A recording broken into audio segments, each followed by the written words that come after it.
नमस्ते। हर हर महादेव। मेरा नाम है जुहिल प्रजापति और आपका स्वागत है मेरी चैनल जुहिल प्रजापति के अंदर।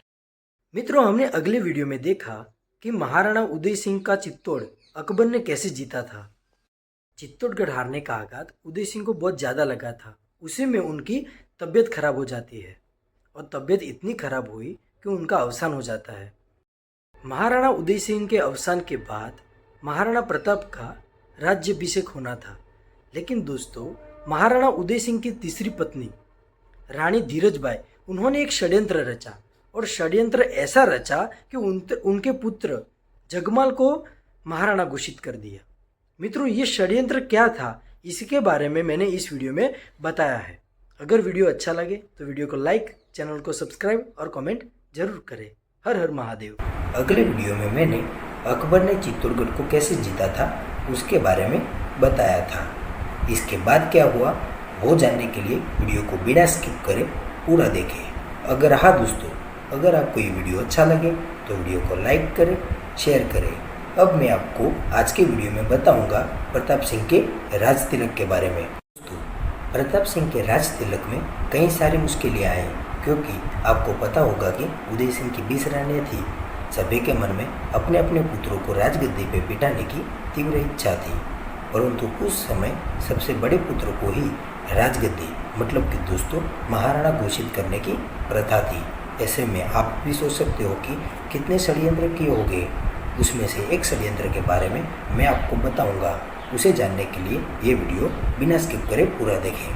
दोस्तों, चित्तौड़गढ़ हारने पर सबसे बड़ा आघात समग्र मेवाड़ और उदय सिंह को लगा था। वो जानते थे कि कितनी भी तैयारी कर लो परंतु अकबर को युद्ध में नहीं हरा सकते, क्योंकि अकबर की सेना दिन प्रतिदिन बढ़ती ही जा रही थी। उदय सिंह यह उनका फिक्र रह गए। चित्तौड़गढ़ हारने का आघात उनके स्वास्थ्य पे पड़ रहा था। उनका स्वास्थ्य दिन प्रतिदिन बिगड़ता ही जा रहा था।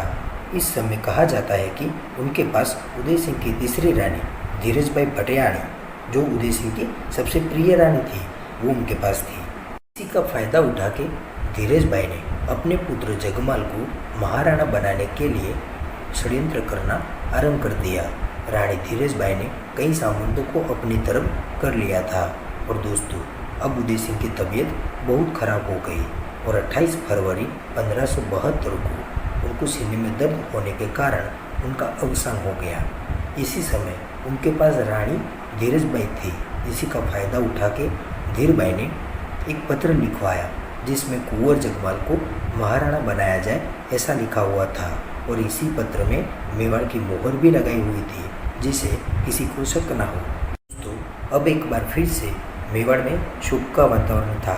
उस समय ऐसा रिवाज था कि जब राजा का अवसान होता है तब उनके ज्येष्ठ पुत्र राजा के अंतिम संस्कार में नहीं जा सकते और वो महल में से ही अंतिम विदाई देते हैं, क्योंकि जब राजा का अवसान होता है तब उसी दिन राजा के ज्येष्ठ पुत्र को महाराणा मतलब कि दोस्तों उस पुत्र को राज तिलक करके राजगद्दी सौंपी जाती है। दोस्तों, प्रताप सिंह को राजगद्दी का कोई लालच न था। सब कुछ भुलाकर अपने पिता के सबसे बड़े पुत्र होने के कारण मुखाग्नि देने के लिए वो गए। प्रताप सिंह को महल में चलता हुआ षड्यंत्र के बारे में कुछ न पता था। इधर उदय सिंह के अंतिम संस्कार के बाद उनकी आत्मा की शांति के लिए प्रार्थना की जा रही थी और उधर कुंवर जगमाल के राज्याभिषेक की तैयारी की जा रही थी। कुंवर प्रताप का अंतिम संस्कार में आना और जगमाल का अनुपस्थित रहना शंका का कारण था, क्योंकि षड्यंत्र के बारे में किसी को पता न था। जगमाल को वहां न देखकर ग्वालियर के राजा मानसिंह, जो प्रताप सिंह के मामा थे, उन्होंने अपने छोटे भाई से प्रश्न पूछा कि कुंवर जगमाल क्यों नहीं आए। उसी समय वहां उपस्थित कुंवर जगमाल के समर्थक एक सैनिक ने कहा कि आप नहीं जानते कि स्वर्गीय महाराणा ने उन्हें महाराणा बनाया है। वहां उपस्थित सभी सामंतों को आश्चर्य हुआ कि उचित उत्तराधिकारी को छोड़कर अयोग्य जगमाल को उत्तराधिकारी, क्या मेवाड़ का भविष्य ऐसे हाथों में जाएगा? सभी को ऐसे ऐसे प्रश्न हो रहे थे। उस समय उत्तराधिकारी कौन होगा इसका निर्णय चुंडा, जो सेना के प्रमुख थे, वो लेते थे। मानसिंह ने कहा कि चुंडा कृष्णदास जी, क्या इस अन्याय में आपका समर्थन प्राप्त है? उन्होंने कहा कि समर्थन तो दूर की बात है, मुझे इसकी भनक भी नहीं है।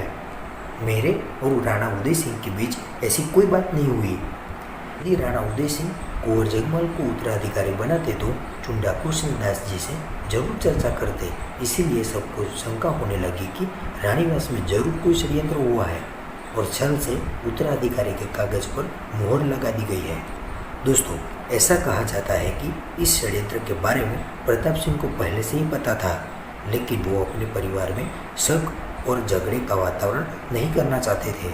वो उदय सिंह के निधन का शोक था और शाम को महाराणा के राज्याभिषेक का आयोजन, यही मेवाड़ की परंपरा थी।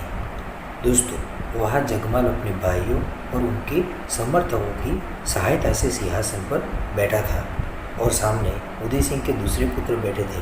दोस्तों, राज तिलक चुंडा कृष्णदास जी की उपस्थिति में होता था और सब उनकी प्रतीक्षा कर रहे थे। अब दोस्तों, चुंडा कृष्णदास, मान सिंह और प्रताप सिंह के समर्थकों ने विचार विमर्श करने के बाद अपना मन बना के वो दरबार की तरफ चल दिए। अब दोस्तों, कृष्णदास और अन्य सामंतों ने दरबार में प्रवेश किया तब कुंवर प्रताप बाहर ही खड़े थे। कृष्णदास और देवगढ़ के रावत सांगा जगमल की तरफ बढ़े और सामंतों से भरा पड़ा दरबार में सन्नाटा छा गया। अब दोस्तों, क्या कृष्णदास और रावत सांगा ने जगमल को भेंट देकर उसे महाराणा स्वीकार करेंगे?